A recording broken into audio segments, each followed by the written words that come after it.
दुनिया में बहुत से लोग ऐसे होते हैं जिनके पास कोई भी सहारा नहीं होता। उनकी मदद करने वाला कोई भी नहीं होता। वे अक्सर मदद मांगते रहते हैं, लेकिन आसपास ऐसा कोई भी नहीं होता है जो कि उनकी मदद कर सके। ऐसी अवस्था में वे बिल्कुल असहाय हो जाते हैं, भीख मांगने लगते हैं, गिड़गिड़ाने लगते हैं, लोगों के हाथ पैर भी जोड़ने लगते हैं। लेकिन बहुत से लोगों के पास दया भी नहीं होती, लोगों को लोगों की फिक्र नहीं होती और वो उनकी मदद भी नहीं करना चाहते हैं। ऐसे लोग दिन भर उनके सामने गिड़गिड़ाते हैं, दिन रात हेल्प की दुआ मांगते हैं, या फिर ऐसी कोई दुआ मांगते हैं कि अचानक से कोई हेल्प आ जाए।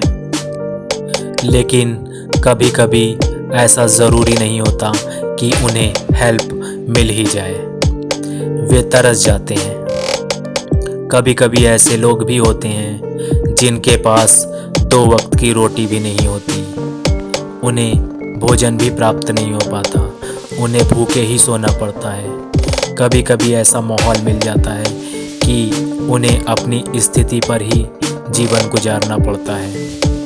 जो 2 वक्त के टाइम मिल गया उसी में जीवन गुजारते हैं। बहुत से लोग चिल्लर इकट्ठा करते रहते हैं, उन्हें लगता है इसी में जीवन चल जाएगा, पर महंगाई के इस दौर में चिल्लर इकट्ठा करना उतना ही मुश्किल है इससे जीवन चलाना जितना पहाड़ को तोड़ना। इसके अलावा बहुत से वृद्ध ऐसे होते हैं जो कि असहाय अवस्था में होते हैं, उनकी भी मदद करने वाला कोई नहीं होता, या वे ऐसे लोगों तक पहुंच नहीं पाते हैं जो कि उनकी मदद कर सकें समय पर। फिर वे अपनी स्थिति को स्वीकार कर लेते हैं, उसी में अपना जीवन गुजारने की सोच लेते हैं। वे ऐसा मान बैठते हैं कि अब उनके रहन सहन के स्तर में वृद्धि नहीं हो सकती, या तो वे दूसरों के सामने हाथ फैलाते हैं या फिर अपने हाथ को ऊपर वाले के भरोसे छोड़ देते हैं और ऐसा सोच लेते हैं कि शायद कोई मदद आएगी। इन खुले हाथों में बहुत सारी उम्मीदें होती हैं, उम्मीदें अपने जीवन को सुधार लेने की, अपने रहन सहन के स्तर में वृद्धि कर लेने की। इसके अलावा बहुत से ऐसे बच्चे होते हैं जिनका बचपन अनाथों की तरह बीतता है।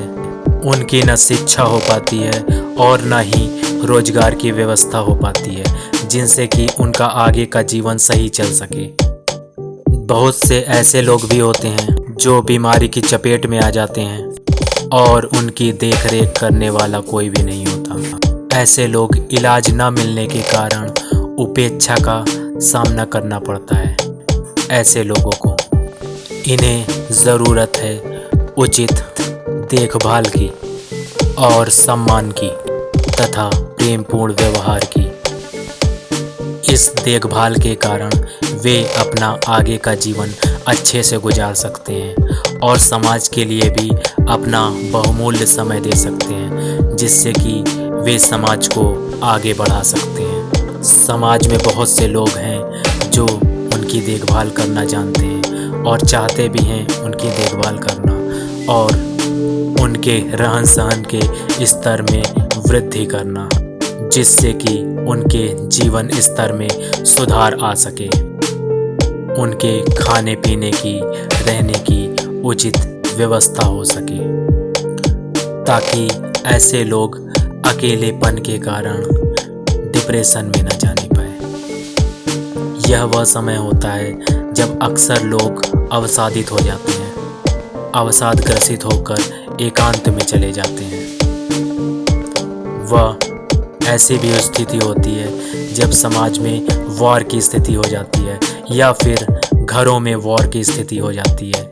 लोगों का उस स्थिति को संभालना बहुत ही मुश्किल हो जाता है। घरेलू झगड़े को रोकना बहुत ही मुश्किल हो जाने के कारण और घरेलू वातावरण के खराब होने के कारण न केवल लोगों की बल्कि समाज की भी डेवलपमेंट रुक जाती है। डेवलपमेंट रुकने से वह एक ही स्थिति में पहुंच जाता है, वह है अवसादग्रसित स्थिति यानी डिप्रेशन की स्थिति में। यह बहुत ही बुरी स्थिति होती है। समाज में बहुत सारे ऐसे इलाके हैं, ऐसे मोहल्ले हैं जहां पर ये सब प्रॉब्लम चल रही है। लोगों के रहन सहन के स्तर में वृद्धि नहीं हो पा रही है, लोग अवसादग्रसित हो रहे हैं। इन्हें ज़रूरत है आपसी प्रेम और खुशियों की, जिससे वे समाज के विकास में अहम योगदान दे सकें, जीवों के कल्याण के लिए अपना बहुमूल्य योगदान दे सकें, जिनसे न ही दुआएं कमाई जा सकें बल्कि एक अच्छे समाज की नींव भी रखी जा सके। ज्ञान आरोग्य चैरिटेबल ट्रस्ट ने इस विषय में काफ़ी रिसर्च की थी और रिसर्च के बाद इस संस्था का निर्माण किया गया, जिससे कि हर क्षेत्र में लोगों तक मदद मुहैया करा जा सके और उनके रहन सहन की स्थिति में वृद्धि की जा सके। इसी कारण इस संस्था का नाम ज्ञान आरोग्य रखा गया है, यानी कि हर क्षेत्र में ज्ञान को बांटते हुए आरोग्य यानी पौष्टिक तत्वों को लोगों तक पहुंचाया जा सके तथा उनका समुचित इलाज हो सके और रहन सहन के स्तर में वृद्धि भी हो सके। तो आइए हम सब एक कदम अच्छाई के लिए बढ़ाएं और जीव मात्र के कल्याण के लिए अपनी अहम भूमिका का निर्वाह करें। धन्यवाद। ज्ञान आरोग्य चैरिटेबल ट्रस्ट के चैनल को लाइक एंड सब्सक्राइब करें और इस वीडियो को ज़्यादा से ज़्यादा शेयर करें, जिससे समाज में एक अच्छाई की चेन शुरू हो सके। धन्यवाद।